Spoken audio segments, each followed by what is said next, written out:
ദൈവതിരുനാമം മഹത്വപ്പെടുമാറാകട്ടെ.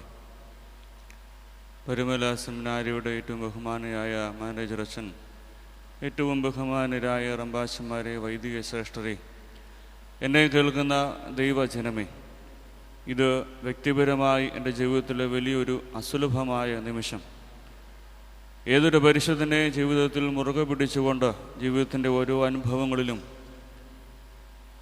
വളരുന്നുവോ ഉയരുന്നുവോ ആ പദവിയിലേക്ക് ഉയർത്തപ്പെട്ട സമയത്തൊക്കെയും ആ പരിശുദ്ധൻ്റെ മധ്യസ്ഥയിൽ അഭയം പ്രാപിക്കുവാൻ ഇടയായി തീർന്നു. ആ മഹാപരിശുദ്ധൻ്റെ കബറിടത്തോട് ചേർന്ന് പുണ്യപുരാതനമായ പരിശുദ്ധ ദേവാലയത്തിൻ്റെ പരിശുദ്ധ ത്രോണോസിന് മുമ്പാകെ നിന്നുകൊണ്ട് നിങ്ങളെ അഭിസംബോധന ചെയ്യുമ്പോൾ എൻ്റെ ജീവിതത്തിലെ ഒരു അനുഭവമായ ഒരു മുഹൂർത്തമായി ഇതിനെ കാണുകയാണ്.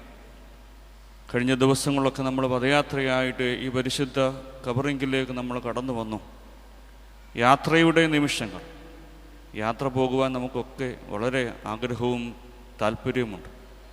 അതിനുവേണ്ടി നല്ലവണ്ണം നാം ഒരുങ്ങാറുമുണ്ട്. കാരണം പോകുന്ന വഴിയിൽ അപ്രതീക്ഷിതമായി എന്തെങ്കിലും അത്യാവശ്യ ഘട്ടങ്ങൾ ഉണ്ടായാൽ അതിന് വേണ്ടതായ എല്ലാ മുൻകരുതലുകളും നമ്മൾ തയ്യാറെടുപ്പോടുകൂടി കടന്നു പോകും. എന്നാൽ ജീവിതമാകുന്ന യാത്രയ്ക്ക് പലപ്പോഴും നാം മുൻകരുതലുകൾ എടുക്കാറില്ല. അതുകൊണ്ട് തന്നെ പല അപകടങ്ങളിലും ആപത്തുകളും നാം എത്തിച്ചേരുമ്പോൾ എൻ്റെ ദൈവമേ എന്ന് അറിയാതെ മുകളിലേക്ക് നോക്കിപ്പോവും. ഇപ്പോൾ അല്പസമയം നിങ്ങളുമായി ചിന്തിക്കുവാൻ തക്കവണ്ണം ദൈവത്തിൽ ശരണപ്പെടുന്നത് ദൈവത്തോടു കൂടിയുള്ള യാത്രയെപ്പറ്റി. ഈ ലോക ജീവിത യാത്ര ദൈവസന്നിധിയിലേക്കുള്ള സ്വർഗീയ കനാനിലേക്കുള്ള യാത്രയാകുന്നുവെങ്കിൽ ഈ പരിശുദ്ധ ദേവാലയത്തിൽ നാം നിൽക്കുമ്പോൾ ദൈവ സാന്നിധ്യം, ദൈവ സംസർഗത്തിൽ ജീവിക്കുവാനുള്ള ഉടമ്പടിക്ക് അവകാശികളായി നാം തീരേണ്ടുന്ന സാഹചര്യത്തിൽ ദൈവത്തോട് കൂടെ നടക്കുവാൻ നാം ബാധ്യസ്ഥരാകുന്നു എന്നുള്ള ഉത്തമ ബോധ്യം നിങ്ങളിലേക്ക് എത്തിച്ചേരുവാൻ പരിശുദ്ധ റൂഹ ഇടയാകട്ടെ എന്ന് പ്രാർത്ഥിച്ചുകൊണ്ട് ആധാരമായ വേദഭാഗത്തിലേക്ക് കടക്കുകയാണ്. ഉൽപ്പത്തി പുസ്തകം 5-ാം അധ്യായം 23-24 വാക്യം. ഉൽപ്പത്തി പുസ്തകം 5-ാം അധ്യായം 23-24 വാക്യം. ഹാനോക്കിൻ്റെ ആയുഷ്കാലം ആകെ 365 സംവത്സരമായിരുന്നു. ഹാനോക്ക് ദൈവത്തോടുകൂടെ നടന്നു. ദൈവം അവനെ എടുത്തുകൊണ്ടതിനാൽ കാണാതെയായി. ഹാനോക്കിൻ്റെ ആയുഷ്കാലം ആകെ 365 സംവത്സരമായിരുന്നു. ഹാനോക്ക് ദൈവത്തോടുകൂടെ നടന്നു. ദൈവം അവനെ എടുത്തുകൊണ്ടതിനാൽ കാണാതെയായി. വേദപുസ്തകത്തിൽ വളരെ ശ്രേഷ്ഠമായ ഒരു ജീവിതം നയിച്ച ഒരു വ്യക്തിയാണ് ഹാനോക്ക്. എന്നാൽ വളരെ വിരലിൽ എണ്ണാവുന്ന വാക്കുകളിൽ മാത്രം ഒതുങ്ങി നിൽക്കുന്ന ഒരു കഥാപാത്രത്തെ നാം ഒന്ന് പരിചയപ്പെടുമ്പോൾ ഇന്നത്തെ ചിന്തയ്ക്ക് ആധാരമായ, നമ്മുടെ ധ്യാനപ്രസംഗത്തിന് ആധാരമായ ആശയം അതിൽ നിന്ന് തന്നെ ഉരിയുകയാണ്. 365 സംവത്സരക്കാലം ജീവിച്ചിരുന്ന ഒരു വ്യക്തി. ആ വ്യക്തി എങ്ങനെയായിരുന്നു? ദൈവത്തോടുകൂടെ നടന്നു. അതുകൊണ്ട് തന്നെ ദൈവം അവനെ എടുത്തുകൊണ്ടതിനാൽ കാണാതെയായി. എബ്രായർക്ക് എഴുതിയ ലേഖനം 11-ാം അധ്യായം 5-ാമത്തെ വാക്യത്തിലും ഇങ്ങനെ കാണുന്നുണ്ട്: വിശ്വാസത്താൽ ഹാനോക്ക് ദൈവത്തോടുകൂടെ നടന്നതിനാൽ ദൈവം അവനെ എടുത്തുകൊണ്ട് അവനെ പിന്നെ കാണാതെയായി.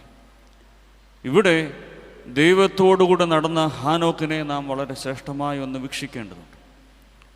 എങ്ങനെയാണ് രണ്ടു പേർക്ക് ഒരുമിച്ച് നടക്കുവാൻ സാധിക്കുക? Walking before God. കേൾക്കുമ്പോൾ വളരെ എളുപ്പമുള്ള ഒരു പദമാണ്, 3 വാക്കുകൾ ചേരുക. എന്നാൽ ഇതിൽ നിന്ന് അല്പം വ്യത്യസ്തമായൊരു പദം നിങ്ങളെ ഒന്ന് പരിചയപ്പെടുത്തുമ്പോൾ അത് അതിനേക്കാളും എളുപ്പമുണ്ടോ? Walking before God, walking with God and walking before God. ഇവിടെ ഹാനോക്ക് ദൈവത്തോടുകൂടെ നടന്നു. Walking with God. എന്താണ് വാക്കിംഗ് ബിഫോർ ഗോഡ്? ദൈവം മുമ്പാകെ നടക്കുക. Leading a life of devotion. നമ്മളൊക്കെ ചെയ്യുന്ന ഒരു യാത്ര. ദൈവസന്നിധിയിൽ ആധ്യാത്മികമായി ദൈവത്തോട് ചേർന്ന് ദൈവം മുമ്പാകെ ദൈവപ്രീതിയോടുകൂടി ജീവിക്കുക. ദേവാലയത്തിൽ പോകും, ആരാധനയിൽ സംബന്ധിക്കും, വിശുദ്ധ കുർബാന അനുഭവിക്കും, പദയാത്രയിൽ സംബന്ധിക്കും, നേർച്ചക്കാഴ്ചകൾ സമർപ്പിക്കും, ആധ്യാത്മിക സംഘടനകളിൽ പ്രവർത്തിക്കും, ദാനധർമ്മങ്ങൾ ചെയ്യും. ഇതൊക്കെ വാക്കിംഗ് ബിഫോർ ഗോഡ്. ഇത് നമുക്ക് എളുപ്പമുള്ള സംഗതിയാണ്.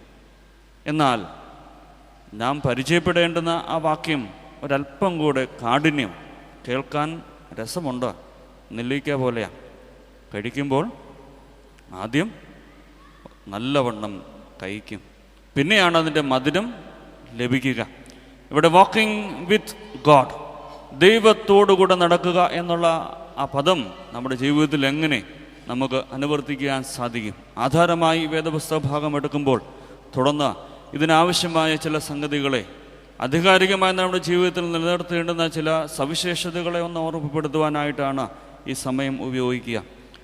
ആമോസ് പ്രവാചകൻ്റെ പുസ്തകം 3-ാം അധ്യായം 3-ാം വാക്യം, can two walk together unless they are agreed. 2 പേർ ഒത്തല്ലാതെ ഒരുമിച്ച് നടക്കുവാൻ കഴിയും. ഒരുമിച്ച് നടക്കേണ്ടുന്ന സാഹചര്യത്തിൽ 2 പേർ ഒരുമിച്ച് നടക്കുമ്പോൾ 2 പേർ തമ്മിലൊരു ധാരണ, ഒരു എഗ്രിമെൻ്റ് അവിടെ ആവശ്യമാണ്. നമ്മുടെ നാടൻ പ്രദേശങ്ങളൊക്കെ ഓണത്തോടൊക്കെ അനുബന്ധിച്ച് നടത്തുന്ന ഒരു കായിക വിനോദമാണ്. കുഞ്ഞുങ്ങളൊക്കെ മത്സരത്തിൽ പങ്കെടുക്കുന്നുണ്ട്. മുക്കാലിലോട്ട്, ഒരുപക്ഷെ പലരും അതിനെ ഇംഗ്ലീഷിൽ 3 leg റേസ് എന്നൊക്കെ പരിഭാഷപ്പെടുത്താറുണ്ട്. എന്താണ് ഈ മുക്കാലിലോട്ടം? 2 പേരെ ഒരുമിച്ച് നിർത്തിയിട്ട് ഒരാളുടെ ഇടത് കാലും മറ്റേയാളുടെ വലത് കാലും ചേർത്ത് ഒരു തോർത്തോ അല്ലെങ്കിൽ എന്തെങ്കിലും ഒരു തുണി കഷ്ണമോ വെച്ച് ചേർത്ത് കെട്ടും.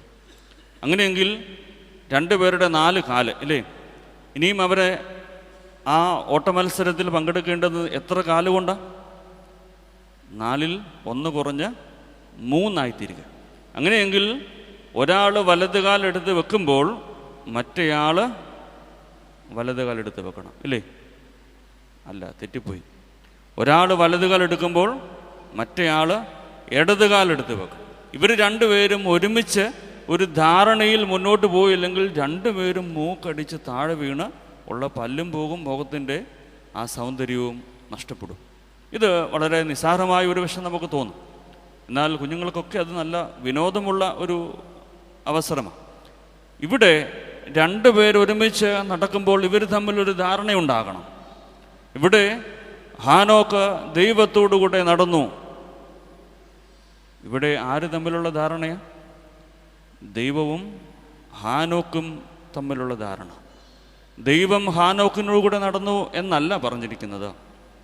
ഹാനോക്ക് ദൈവത്തോടുകൂടെ നടന്നു. ദൈവത്തിൻ്റെ കൽപ്പനകളെ, ദൈവത്തിൻ്റെ ന്യായപ്രമാണങ്ങളോട് ചേർന്ന് നിന്ന് ഒരു ഉടമ്പടി നടത്തിക്കൊണ്ട് ഒരു ധാരണയിൽ ഹാനോക്ക് ജീവിതത്തിൽ മുന്നോട്ട് കടന്നുപോയി. ഈ ക്രിസ്തീയ ജീവിതയാത്രയ്ക്ക് എന്തെങ്കിലും പ്രതിഫലമുണ്ടോ എന്ന് പലപ്പോഴും നാം ചിന്തിച്ച് നോക്കാറുണ്ട്. ഞാൻ പ്രാർത്ഥന കഴിച്ചു, ഞാൻ നേർച്ച കാഴ്ചകൾ സമർപ്പിച്ചു, ഞാൻ ദേവാലയത്തിൽ എല്ലാ ആഴ്ചയും പോയി വിശുദ്ധ കുർബാന അനുഭവിക്കുന്നു, എനിക്ക് എന്ത് പ്രതിഫലം? ഇവിടെ ഹാനോക്കിന് എന്ത് പ്രതിഫലമാണ് ലഭിച്ചത്? ഈ ലോകത്തിലൊരു സ്ഥാനമാനവും കിട്ടിയതായി എഴുതപ്പെട്ടില്ല. മറിച്ച് ലഭിച്ച ഒരു പാരിതോഷികമാണ് ദൈവം അവനെ എടുത്തുകൊണ്ടു. മരണത്തിൻ്റെ കൈപ്പേറിയ അനുഭവത്തിന് ഹാനോക്കിനെ വിട്ടുകൊടുക്കാതെ മരണം കാണാതെ എടുക്കപ്പെട്ട വിശുദ്ധ വേദപുസ്തകത്തിൽ രേഖപ്പെടുത്തിയിരിക്കുന്ന, ജനിച്ചിട്ട് മരണം കാണാതെ എടുക്കപ്പെട്ട 2 വ്യക്തികളിൽ ഒരുവൻ ഹാനോക്ക്. അതുല്യമായ ശ്രേഷ്ഠമായ ജീവിതത്തിന് ഉടമ്പടിയായ ആ ഹാനോക്കിൻ്റെ ജീവിതത്തോട് ചേർന്ന് നടക്കുവാൻ നമുക്ക് സാധിക്കുമോ? ഇവിടെ എന്ത് എഗ്രിമെൻ്റാണ് നമുക്ക് ദൈവവുമായി നടത്തുവാനുള്ളത്? ദൈവത്തിൻ്റെ ന്യായപ്രമാണങ്ങളെ, കൽപ്പനകളെ പാലിച്ചുകൊണ്ട് മുന്നോട്ട് കടന്നു പോകുവാൻ എനിക്ക് നിങ്ങൾക്കും സാധിക്കുമോ എന്നുള്ള ഒരു ചോദ്യം ആദ്യം തന്നെ, can two walk together unless they are agreed. ആ പ്രവാചകൻ വളരെ ശക്തമായും ഒരു ജനസമൂഹത്തോട് ചോദിച്ച ചോദ്യമാണ്. ഇന്നും ആമോസ് പ്രവാചകൻ നമ്മളോട് ശക്തമായി ചോദിക്കുന്നു, എനിക്ക് നിങ്ങൾക്ക് ദൈവത്തോടുകൂടെ നടക്കുവാൻ സാധിക്കുമോ? ആ യാത്രയ്ക്ക് ആവശ്യമായ ചില എഗ്രിമെൻറ്റും കണ്ടീഷൻസും ഒക്കെ ഉണ്ട്. Conditions and terms and conditions എന്നൊക്കെ നമ്മൾ പറയുന്ന പോലെ 3 ടേംസ് ആൻഡ് കണ്ടീഷൻസാണ് നിങ്ങളുമായിട്ട് പങ്കുവയ്ക്കുവാൻ ആഗ്രഹിക്കുന്നത്. ഒന്നാമതായി walking in obedience and faith. പദങ്ങൾ വളരെ പരിചയമാണ്. അനുസരണത്തിൻ്റെയും അനുഭവത്തിൻ്റെയും തലത്തിൽ ആ ശ്രേഷ്ഠമായ ഗുണങ്ങളെ ജീവിതത്തിൽ ഉൾക്കൊണ്ടുകൊണ്ട് നടക്കുക. കേൾക്കുമ്പോൾ മുമ്പേ പറഞ്ഞതുപോലെ വളരെ എളുപ്പമുള്ള രണ്ട് പദങ്ങൾ. ഇവിടെ അനുസരണത്തിൻ്റെ അനുഭവമാണ് ഏറ്റവും കൂടുതൽ ചേർത്ത് പറയുവാൻ ആഗ്രഹിക്കുന്നത്. അനുസരണത്തിൻ്റെ മറ്റൊരു തലം വിശ്വാസത്തിൽ നിന്ന് ഉടലെടുക്കുന്നതാണ് അനുസരണം. ഇവിടെ ഉൽപ്പത്തി പുസ്തകം 6-ാം അധ്യായത്തിൽ നാം കാണുന്ന ഒരു ശ്രേഷ്ഠനായ ഒരു കഥാപാത്രമുണ്ട്, നോഹ. ആ കാലഘട്ടം നോഹയെ ചിത്രീകരിച്ച് ഇവനൊരു വിഡ്ഢിയാണ്.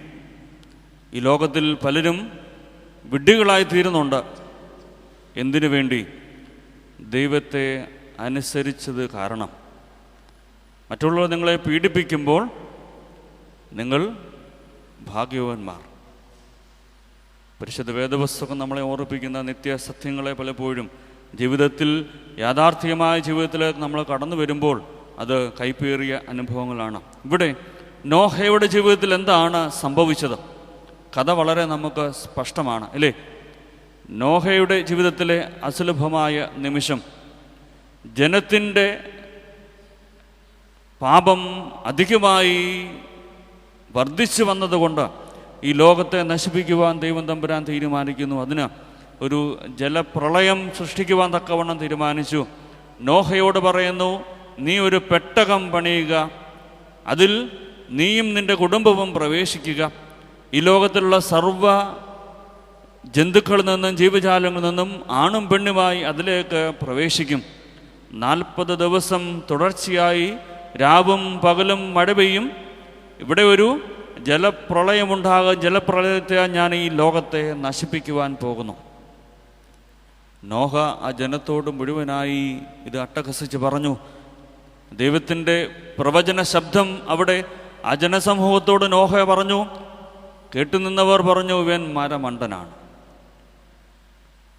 അതിന് കാരണങ്ങളുണ്ട്. ഒന്ന്, മഴ പെയ്യുവാൻ യാതൊരു സാധ്യതയുമില്ലാത്ത ഒരു പ്രദേശം, മഴ പെയ്യുവാൻ യാതൊരു സാധ്യതയുമില്ലാത്ത സമയം. അത്തരത്തിലുള്ള ഒരു സാഹചര്യത്തിൽ എത്ര ദിവസം മഴ പെയ്യുമെന്ന്? 1 മണിക്കൂറോ 2 മണിക്കൂറോ, 1 ദിവസമോ 2 ദിവസമല്ല, 40 ദിവസം തോരാതെ രാത്രിയും പകലും മഴ പെയ്യും. 1 ദിവസം പോലും 1 മിനിറ്റ് പോലും മഴ പെയ്യാൻ സാഹചര്യമില്ലാത്ത ഒരു സ്ഥലത്ത് 40 ദിവസം മഴ പെയ്യുമെന്ന് പറയുമ്പോൾ ആരാണ് വിശ്വസിക്കുക?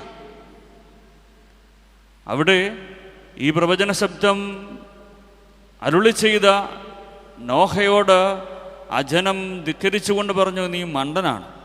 നീ മണ്ടനായതുകൊണ്ടല്ലേ ഇതൊക്കെ കേട്ട് അതിനനുസരിച്ച് പ്രവർത്തിക്കുവാൻ ഇടയായത്. 1 നിമിഷം പോലും മഴ പെയ്യുവാൻ സാഹചര്യമില്ലാത്ത സ്ഥലത്ത് 40 ദിവസം മഴ പെയ്യുമെന്ന് പറയും. അതിനപ്പുറമായി അവിടെ ഒരു ജലപ്രളയമുണ്ടാകുമെന്നും ഈ ജലപ്രളയത്തിൽ മുങ്ങി ഒഴുകുവാൻ തക്കവണ്ണം ഒരു പെട്ടകത്തിൻ്റെ ആവശ്യം പോലും, മഴ പെയ്തു പോട്ടെ, ഒരു വള്ളമുണ്ടാക്കിയാൽ പോട്ടെ, ഇവിടെ ഒരു പെട്ടകമുണ്ടാക്കിയിട്ട് നീ പറയുന്നു ജനം മുഴുവനും അതിലേക്ക് പ്രവേശിക്കുക, ഈ ദേശത്തെ ദൈവം നശിപ്പിക്കുവാൻ പോകുന്നു. ദൈവത്തെ അറിയാത്ത ഒരു ജനതയോട് ദൈവശബ്ദം അട്ടഹസിച്ചപ്പോൾ അവിടെ മണ്ടത്തരമെന്നല്ലാതെ, അവിടെയാണ് വിശ്വാസത്തിൻ്റെ ഒരു നേരിയ വ്യതിയാനം അവിടെ നാം കാണുന്നത്. നോഹയുടെ ജീവിതത്തിലെ ശ്രേഷ്ഠത അവിടെയാണ്. ഇവിടെയാണ് അനുസരണവും വിശ്വാസവും തമ്മിൽ കോർത്ത് ചേർത്ത് ഇളക്കി വച്ചിരിക്കുന്നത്. Noah had faith in God, listen to God, had fear of God and acted for God. ഇതൊരു 4 സ്റ്റെപ്പ് പ്രോസസ്സ്. നോഹയുടെ ജീവിതത്തിൽ നോഹ ചെയ്തത് എന്താ? Noah had faith in God.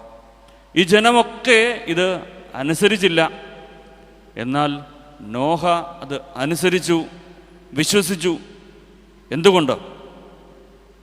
അത് പറഞ്ഞത് ദൈവമായതുകൊണ്ട് മാത്രം, ദൈവം അരുളി ചെയ്തതായതുകൊണ്ട് മാത്രം നോഹ അത് പൂർണ്ണമായി, പരിപൂർണമായി, ആത്മാർത്ഥമായി അത് വിശ്വസിച്ചു. വിശ്വാസത്തിൻ്റെ അടുത്ത തലമാണ് അനുസരണം. ഇവിടെ ദൈവത്തിൽ പരിപൂർണമായി വിശ്വസിക്കുവാൻ സാധിക്കുമ്പോൾ മാത്രമേ ദൈവത്തെ പരിപൂർണമായി അനുസരിക്കുവാൻ സാധിക്കുകയുള്ളൂ. Noah had faith in God. ദൈവത്തിൽ പരിപൂർണമായ വിശ്വാസമുണ്ടായിരുന്നു. അതുകൊണ്ട് തന്നെ നോഹ ദൈവത്തെ പരിപൂർണമായും അനുസരിച്ചു. ദൈവം പറഞ്ഞത് അതേപടി പരിപൂർണമായും അനുസരിച്ചു. ദൈവത്തെ അവൻ ഭയപ്പെട്ടു. അതുകൊണ്ട് തന്നെ ദൈവത്തിനു വേണ്ടി അവൻ പ്രവർത്തിച്ചു. ദൈവമില്ലാത്ത, ദൈവത്തെ അറിയാത്ത ഒരു ജനത്തിൻ്റെ മുമ്പാകെ, ഇവിടെയാണ് വാക്കിംഗ് വിത്ത് ഗോഡ് എന്ന പദത്തിൻ്റെ മറ്റൊരു അധ്യായം നാം വായിച്ച് കേൾക്കേണ്ടത്. വാക്കിംഗ് ബിഫോർ ഗോഡ്, ദൈവത്തിന് മുമ്പാകെ ഒരു ആധ്യാത്മികമായ ജീവിതം നയിക്കുക. Leading a life of devotion. Walking with God, lead A godly life in an ungodly world. ദൈവത്തെ അറിയാത്ത, ദൈവത്തിന് നിരക്കാത്ത വ്യവസ്ഥകളുടെ ഒരു കൂട്ടായ്മയിൽ, ഒരനുഭവത്തിൽ ദൈവികനായി ജീവിക്കുക.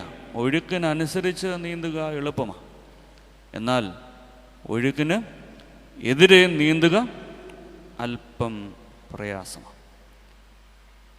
ഇവിടെ നോഹ ദൈവത്തെ പരിപൂർണമായി വിശ്വസിച്ചതുകൊണ്ട് ദൈവത്തെ പരിപൂർണമായി അനുസരിച്ചു. Walking in obedience and faith. എന്താണ് ഈ അനുസരണം? വേദപുസ്തകത്തിൽ പഴയ നിയമത്തിൽ നാം കാണുന്ന എബ്രായ പദമുണ്ട്, ഷാമ. To hear intelligently. അനുസരണം എന്ന് പറഞ്ഞാൽ എന്താ? ടു ഹിയർ ഇൻ്റലിജൻ്റ്ലി, വളരെ ശ്രദ്ധയോടുകൂടി അത് കേൾക്കുക. നമ്മൾ അനുസരണം എന്ന് പറഞ്ഞാൽ എന്താ? നമുക്കത് ഒരു പ്രവൃത്തിയാണ്, ഒരു ക്രിയയാണ് അനുസരണം എന്ന് പറയുമ്പോൾ, അല്ലേ? എന്നാൽ അതിൻ്റെ അടിസ്ഥാനപരമായ വാക്കിൻ്റെ അർത്ഥം അത് വളരെ ശ്രദ്ധയോടുകൂടി നീ കേൾക്കുക എന്നുള്ളതാണ്. എന്താ കേൾവിക്ക് ഇത്രമാത്രം പ്രാധാന്യമുണ്ടോ? 3 തരത്തിലുള്ള കേൾവിയുണ്ട്. ഇവിടെ എന്നെ കേൾക്കുമ്പോൾ ഒരുപക്ഷെ നിങ്ങളുടെ കേൾവിയുടെ തലം ഈ 3 തലത്തിലായിരിക്കാം. പാസീവ് ലിസണിങ്, ശരീരം എവിടെയുണ്ട്, ശ്രദ്ധ ഇവിടെ എങ്ങും അല്ല. ഒരുപക്ഷെ വീട്ടിലായിരിക്കാം, കുഞ്ഞുങ്ങൾ സ്കൂളിൽ പോയതായിരിക്കാം, ഭർത്താക്കന്മാർ ജോലി ചെയ്യുന്ന സ്ഥലത്തായിരിക്കാം, പലതരത്തിലുള്ള നമ്മുടെ ചിന്തകൾ. ശരീരം എവിടെയാണ്, ശ്രദ്ധ ഒട്ടും ഇല്ല. Passive listening. രണ്ടാമതായി സെലക്റ്റീവ് ലിസണിങ്. കുറച്ച് കേൾക്കും, ആവശ്യമുള്ളത് മാത്രം കേൾക്കും, ആവശ്യമില്ലാത്തത് എന്ന് തോന്നുന്നത് വേണ്ട എന്ന് വെക്കും. മൂന്നാമത്തത് ആക്റ്റീവ് ലിസണിങ്. കേൾക്കുന്നത് പരിപൂർണമായും പൂർണ്ണ ശ്രദ്ധയോടുകൂടി അത് കേൾക്കുക. ദൈവത്തെ അനുസരിക്കുക എന്ന് പറയുമ്പോൾ ദൈവം പറയുന്നത് വളരെ ശ്രദ്ധയോടുകൂടി കേൾക്കുക. ഒരു വള്ളിയും പുള്ളിയും തെറ്റാതെ ശ്രദ്ധയോടുകൂടി ഞാനും നിങ്ങളും കേട്ടെങ്കിൽ മാത്രമേ നമ്മൾ പറയുന്നത് മനസ്സിലാകത്തുള്ളൂ, അല്ലേ? എവിടെയാകത്തുള്ളൂ? അതെവിടെയാണ്? മനസ്സിൽ. നമ്മുടെ തലച്ചോറിൻ്റെ പ്രവർത്തന തലമാണ് മനസ്സ്, mind. Mind is A functional part of brain. നമ്മുടെ മനസ്സിൽ ആകത്തുള്ളൂ ശ്രദ്ധയോടുകൂടി ഞാനും നിങ്ങളും. അതുകൊണ്ട് തന്നെ പലപ്പോഴും നാം പറയുന്നത് അല്പം പോലും കേൾക്കാതെ അല്പമായി കേട്ടുകൊണ്ട് മുന്നോട്ട് പോകുമ്പോൾ അനുസരണത്തിൻ്റെ തലം അത്തരത്തിൽ കൂടുകയും കുറയുകയും ഒക്കെ ചെയ്യുന്നുണ്ട്. പലപ്പോഴും നമ്മുടെ കുഞ്ഞുങ്ങളെ പറ്റി നമ്മൾ പറയാറുണ്ട്, അവർ ഒരു അനുസരണയും ഇല്ല അച്ഛാ. എന്താ അനുസരണയുടെ പ്രധാനപ്പെട്ട കാരണം? ശ്രദ്ധിക്കുന്നില്ല. ആരെ? അപ്പനെയും അമ്മയും ശ്രദ്ധിക്കുന്നില്ല. അതിന് കാരണങ്ങൾ പലതുണ്ട്. അതെന്താണ് എന്ന് ഞാൻ നിങ്ങളും ഒന്ന് ആലോചിക്കുക. എന്നെയും നിങ്ങളെയും നമ്മുടെ കുഞ്ഞുങ്ങൾ ശ്രദ്ധിക്കാത്തത് എന്തുകൊണ്ട്? അത് വളരെ സ്പഷ്ടമായ ഒരു ചോദ്യമാണ്. ആ ചോദ്യത്തിന് ഉത്തരം കണ്ടെത്തുമ്പോൾ പരിപൂർണമായി കുഞ്ഞുങ്ങൾ നമ്മളെ പരിപൂർണമായി അനുസരിക്കും. പിതാവായ ദൈവത്തിൻ്റെ കൽപ്പനകളെ കേൾക്കുവാൻ എനിക്കും നിങ്ങൾക്കും സാധിക്കാതെ അവയെ അനുസരിക്കാത്ത കാലഘട്ടത്തിൽ ഞാനും നിങ്ങളും ജീവിക്കുമ്പോൾ നമ്മുടെ അടുത്ത തലമുറ നമ്മളെ അനുസരിക്കാതെ പോകും. ഞാനും നിങ്ങളും ഉത്തമ മാതൃകയുള്ളവരായി തീരുമ്പോൾ മാത്രമേ അടുത്ത തലമുറയ്ക്ക് ഇത് പ്രാവർത്തികമാക്കുവാൻ തക്കവണ്ണമുള്ള ഒരു സ്പേസ് ഉണ്ടാവുകയുള്ളൂ. ഈ അനുസരണം എന്താ? ടു ഹിയർ ഇൻ്റലിജൻ്റ്ലി, അല്ലെങ്കിൽ മറ്റൊരു പദത്തിൽ പറഞ്ഞാൽ do what one is instructed to do.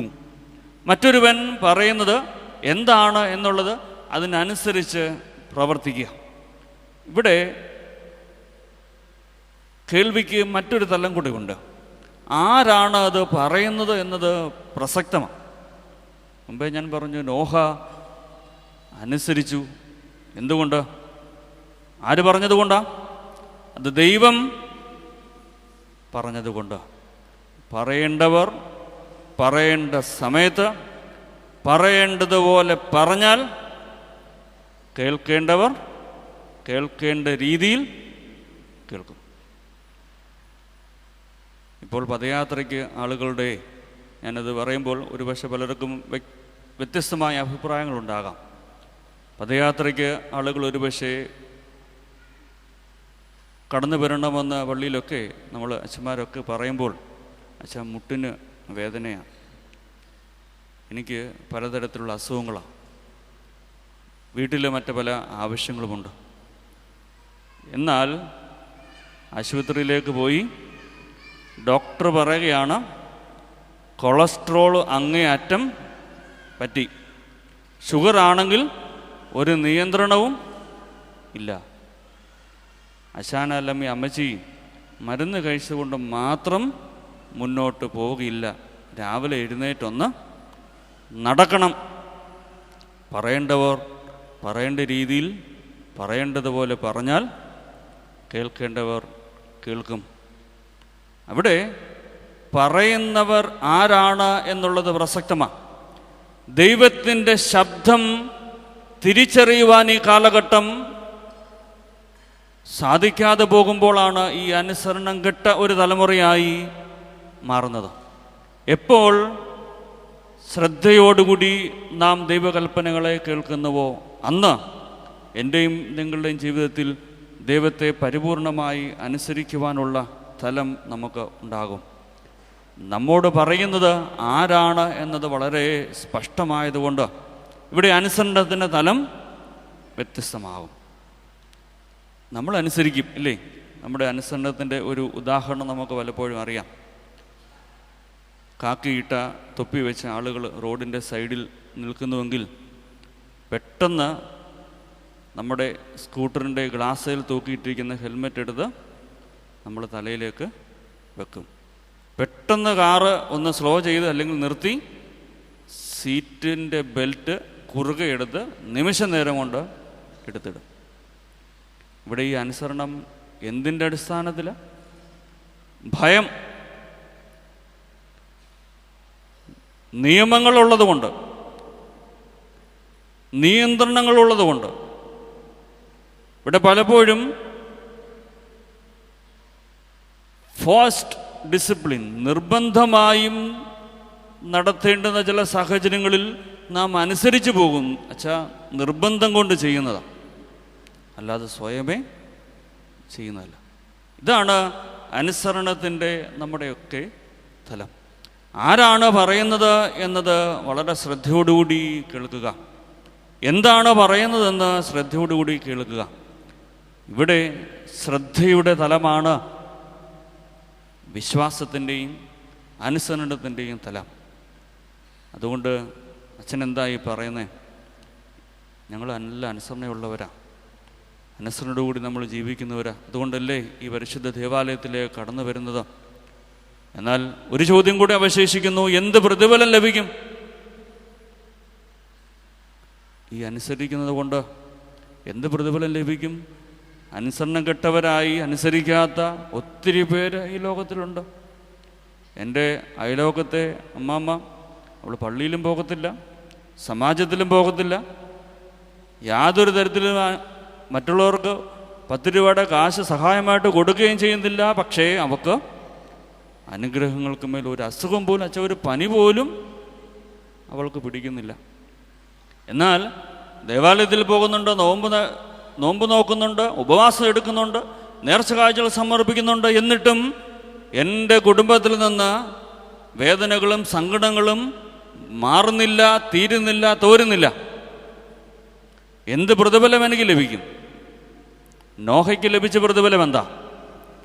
Noah ദൈവത്തിനെതിരായി നിൽക്കുന്ന ഒരു തലമുറയ്ക്ക്, ദൈവശബ്ദത്തെ തിരസ്കരിച്ച ഒരു തലമുറയോട് ദൈവശബ്ദം അറിയിച്ചപ്പോൾ പലതരത്തിലുമുള്ള അപഹാസ്യമായ വാക്കുകളും ഒരുപക്ഷെ നോഹ കേട്ടിട്ടുണ്ടാകും. ഒരുപക്ഷെ നമുക്ക് ഡിക്ഷണറി ഇല്ലാത്ത പല പദങ്ങളും അവിടെ ഒരുപക്ഷെ നോഹയ്ക്ക് കേൾക്കേണ്ടി വന്നേക്കാം. എന്നാൽ ഇവിടെ നോഹയ്ക്ക് ലഭിച്ച പ്രതിഫലം എന്താ? God did not deliver Noah from the flood. ഇവിടെ നോഹയ്ക്ക് ജലപ്രളയത്തിൽ നിന്ന് രക്ഷ നൽകിയോ? നമ്മൾ പറയും ദൈവം നോഹയെ ജലപ്രളയത്തിൽ നിന്ന് രക്ഷിച്ചു. പക്ഷെ ആ വാക്ക് ഉപയോഗിക്കുമ്പോൾ വളരെ ശ്രദ്ധയോടുകൂടി ഒന്ന് ആഴത്തിൽ ഇറങ്ങി ആ പദം ഉപയോഗിക്കാൻ നമ്മളൊന്ന് ശീലിക്കുക. അത് എൻ്റെ നിങ്ങളുടെ ജീവിതത്തിൽ അത് അനുവർത്തിക്കേണ്ടുന്ന ഒന്നാണ്. ഇവിടെ ജലപ്രളയം മാറ്റിവെച്ച് ഇല്ലാതെയാക്കി നോഹയെ രക്ഷിച്ചോ? ജലപ്രളയം ഉണ്ടായി, നോഹ രക്ഷപ്പെട്ടു ഇല്ലേ? എൻ്റെ നിങ്ങളുടെ ജീവിതത്തിൽ പ്രതിസന്ധികൾ മാറ്റിവെച്ചിട്ടല്ല ദൈവം നമ്മളെ രക്ഷിക്കുന്നത്. But God delivered Noah through the flood. ജലപ്രളയത്തിലൂടെ ദൈവം നോഹയെ വിടുവിച്ചു. ഈ വിടുതലിൻ്റെ അനുഭവം എങ്ങനെയാ? രോഗം മാറ്റിവെച്ചിട്ടല്ല, സങ്കടങ്ങളും ദുഃഖങ്ങളും ഇല്ലാതെയാക്കിയിട്ടല്ല. എൻ്റെ നിങ്ങളുടെ ജീവിതത്തിൽ ദുഃഖങ്ങളും സങ്കടങ്ങളും അനുഭവിക്കേണ്ടതുണ്ടെങ്കിൽ അത് അനുഭവിക്കാതെ ഈ ലോകത്തിൽ നിന്ന് കടന്നു പോകുവാൻ യാതൊരു നിവൃത്തിയുമില്ല. പക്ഷേ ഇവിടെ നമുക്ക് ലഭിക്കുന്ന പ്രതിഫലം എന്താ? God delivered Noah through the flood. ജലപ്രളയത്തിലൂടെ അവനെ കടത്തിവിട്ടു. അവനെ അതിലൂടെ കടത്തിവിട്ടു. രോഗത്തിലൂടെ എന്നെ നിങ്ങളെയും കടത്തിവിടും, ബന്ധനങ്ങളിലൂടെ കടത്തിവിടും, സാമ്പത്തിക ഞെരുക്കങ്ങളിലൂടെ എന്നെ നിങ്ങളെയും കടത്തിവിടും. അതിലൂടെ കടന്നു പോകാതെ എനിക്ക് നിങ്ങൾക്കും യാതൊരു സാധ്യതയുമില്ല. എന്നാൽ അത് കടന്ന് അപ്പുറത്ത് എത്തിച്ചേരും എന്നുള്ളതാണ് പ്രതിഫലം. ഇയ്യോബിൻ്റെ ജീവിതത്തിലെ കഷ്ടതകൾക്കൊക്കെ അപ്പുറമായി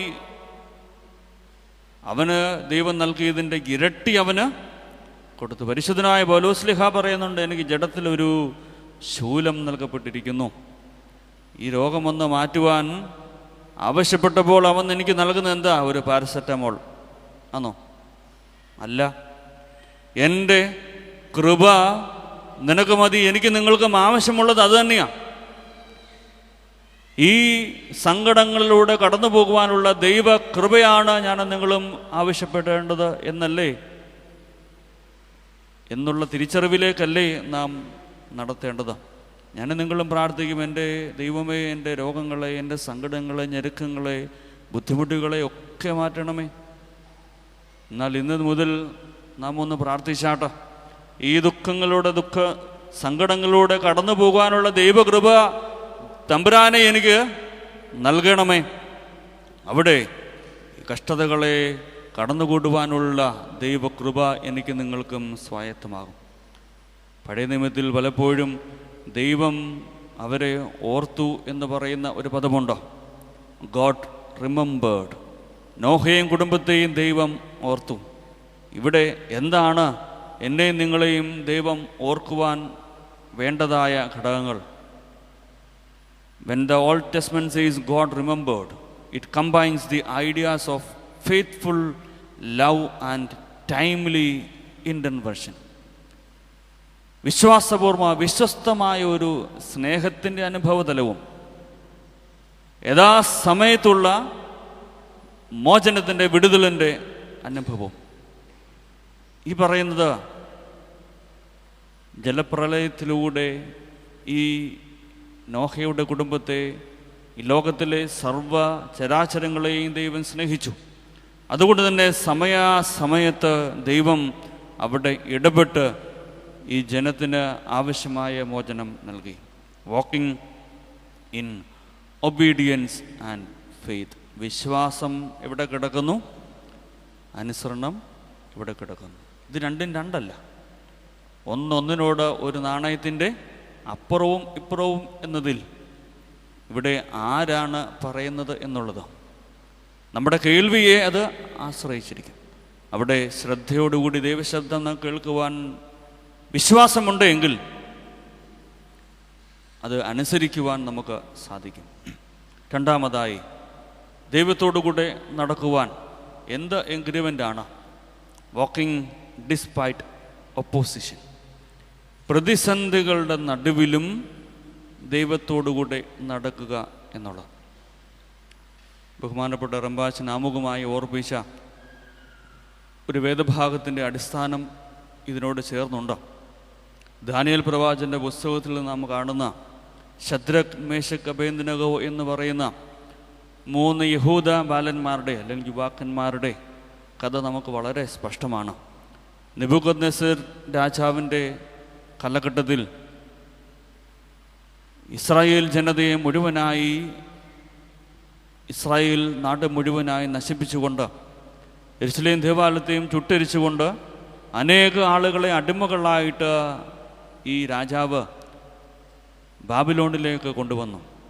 അതിൽ കൊള്ളാവുന്ന കുറേ ആളുകളെയൊക്കെ കുറേ പരിശീലനം കൊടുത്ത് കൊട്ടാരത്തിലെ ആ രാജ്യത്തിൻ്റെ പ്രധാനപ്പെട്ട ചുമതലകളൊക്കെ ഏൽപ്പിക്കുവാൻ തക്കവണ്ണം രാജാവ് ശ്രദ്ധിച്ചു.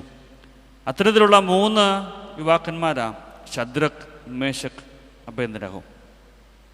ഇവിടെ ഇടയ്ക്ക് ഒരു കഥയിൽ ഒരു ട്വിസ്റ്റ് നടന്നു. ഈ നെബൂഖദ്നേസർ രാജാവിന് ഒരു ഭ്രമമുണ്ടായി. എന്താ? ദൈവമാകുവാനുള്ള ഒരു ഭ്രമം. ഞാനന്ന് ഈ രാജ്യത്തിൻ്റെ പരമാധികാരി എന്ന തലത്തിൽ നിന്നുകൊണ്ട് ദൈവത്തെ പോലെ ആയിത്തീരുവാനുള്ള ഒരു ആഗ്രഹം ഈ രാജാവിന് ഉണ്ടായി. പലരുടെയും നിർദ്ദേശം കൊണ്ടൊക്കെ ആകാം അവിടെ ഒരു പ്രതിമ ഉണ്ടാക്കുവാൻ പലതരത്തിലുള്ള ലോഹങ്ങൾ ഉപയോഗിച്ചുകൊണ്ട് ഒരു പടുകൂറ്റൻ പ്രതിമ അവിടെ നിർമ്മിച്ചു.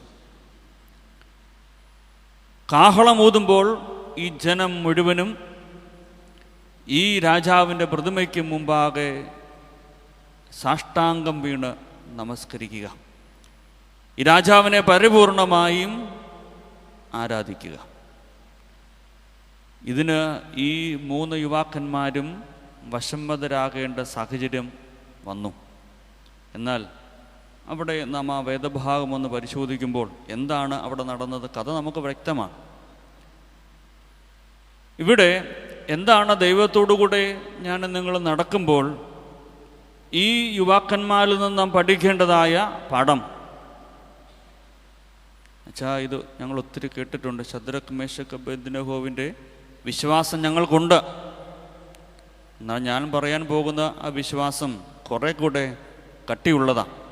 ഇപ്പോൾ പറഞ്ഞേ, നെല്ലിക്കായുടെ കണക്കിന് നല്ലവണ്ണം കഴിക്കും, പിന്നെ മാത്രമേ അത് മധുരിക്കുകയുള്ളൂ.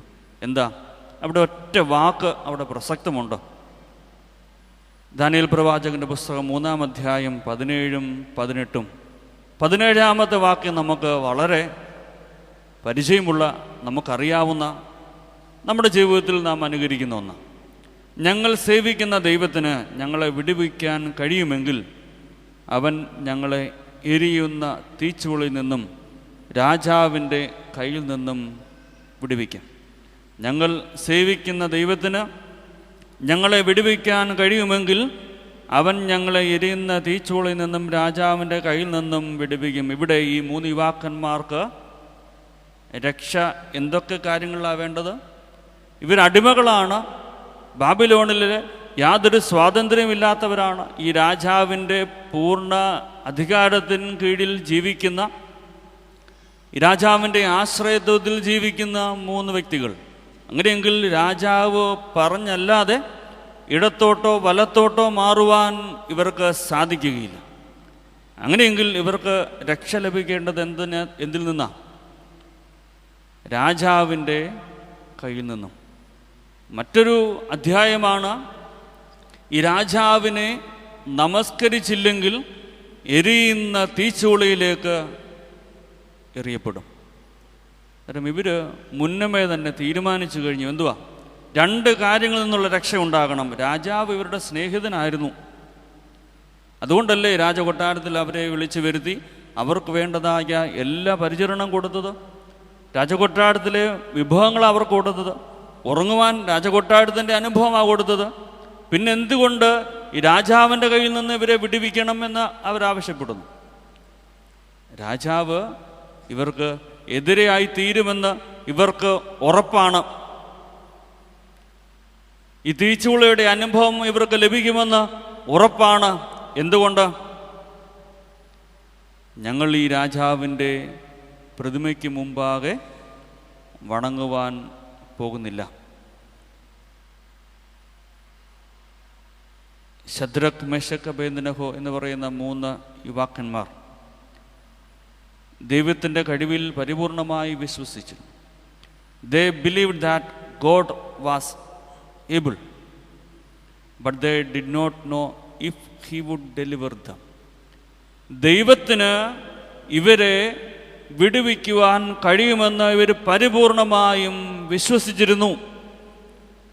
പക്ഷേ വിടുവിക്കുമോ ഇല്ലയോ എന്ന് തീർച്ചയില്ല.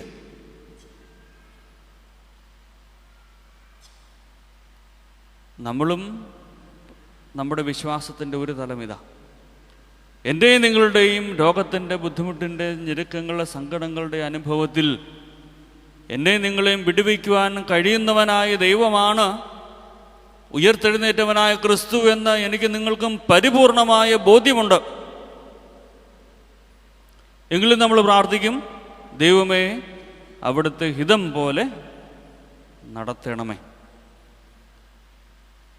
നമ്മൾ അവരോട് ഈ വാക്യം വരെ ഇക്വേറ്റ് ചെയ്ത് നിൽക്കുക. നമ്മളും അവരും തുല്യരാ, 1-1 ഗോൾ അടിച്ചിരിക്കുക. പക്ഷേ അടുത്ത സെക്കൻഡ് ഹാഫിൽ അവർ നമ്മളെക്കാളും കൂടുതൽ ഒരു ഗോളൂട് അടിച്ചു. അടുത്ത വാക്യം എന്താ? അല്ലെങ്കിലും ഞങ്ങൾ രാജാവിൻ്റെ ദേവന്മാരെ സേവിക്കുകയില്ല, രാജാവ് നിർത്തിയ സ്വർണബിംബത്തെ നമസ്കരിക്കുകയുമില്ല എന്നറിഞ്ഞാലും എന്ന ഉത്തരം പറഞ്ഞു.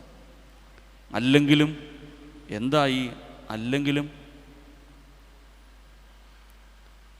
ചേർത്ത് വായിക്കുമ്പോഴാണ് നമുക്ക് മനസ്സിലാകുക. ഈ രാജാവിൻ്റെ കയ്യിൽ നിന്നും, എരിയുന്ന തീച്ചൂളയിൽ നിന്നും ദൈവത്തെ പരിപൂർണമായി ആശ്രയിച്ച് വിശ്വസിച്ച് ജീവിച്ച ഈ ശദ്രക്, മേശക്, അബേദ്നെഗോ എന്ന് പറയുന്ന ദൈവത്തിന് പരിപൂർണമായി സമർപ്പിക്കപ്പെട്ട ഈ 3 യുവാക്കന്മാരെ ദൈവം ഈ എരിയുന്ന തീച്ചൂളയിൽ നിന്ന്, രാജാവിൻ്റെ കയ്യിൽ നിന്നും വിടുവിക്കുമെന്ന് അവർക്ക് വിശ്വാസമുണ്ട്. എങ്കിലും വിടുവിച്ചില്ലെങ്കിലും അവരുടെ അനുസരണം മുൻകൂട്ടി തന്നെ തീരുമാനിച്ചിരുന്നു. Their obedience was already determined. നേരത്തെ തന്നെ അവർ തീരുമാനിച്ച് കഴിഞ്ഞിരിക്കുക. എന്തുവാ? എരിയുന്ന തീച്ചുള്ളിൽ നിന്ന് ദൈവം ഞങ്ങളെ വിടുവിച്ചില്ലെങ്കിലും യാതൊരു അഡ്ജസ്റ്റ്മെൻറ്റിനും ഞങ്ങളില്ല, യാതൊരു നീക്കുപോക്കിനും ഞങ്ങളില്ല. രാജാവ് നിർത്തിയതായ സ്വർണബിംബത്തെ ഒരു കാരണവശാലും നമസ്കരിക്കുവാൻ ഞങ്ങൾ ഇല്ല. ദൈവമേ, എൻ്റെ രോഗത്തെ മാറ്റിയാൽ ഞാൻ പള്ളിയിൽ പോയി നേർച്ച സമർപ്പിക്കാം. ദൈവമേ, എൻ്റെ കുഞ്ഞുങ്ങൾക്ക് നല്ലൊരു കുടുംബജീവിതം നൽകിയാൽ ഞാൻ ഇവിടെ വെള്ളിയാഴ്ച പ്രാർത്ഥന നടത്തിക്കൊള്ളാം. എൻ്റെ ഭർത്താവിന് ഒരു പ്രൊമോഷൻ കിട്ടിയാൽ ഞാൻ 10 മെഴുകുതിരി പള്ളിയിൽ കൊണ്ട് കൊടുത്തേക്കാം.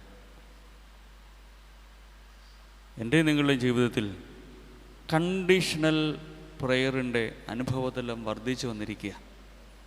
ഇവിടെ ഈ ശദ്രക്, മേശക്, അബേദ്നെഗോ എന്ന് പറയുന്ന 3 യുവാക്കന്മാർ നമ്മളെക്കാളിലും ഒരുപടി ഉയർന്നത് എന്താ?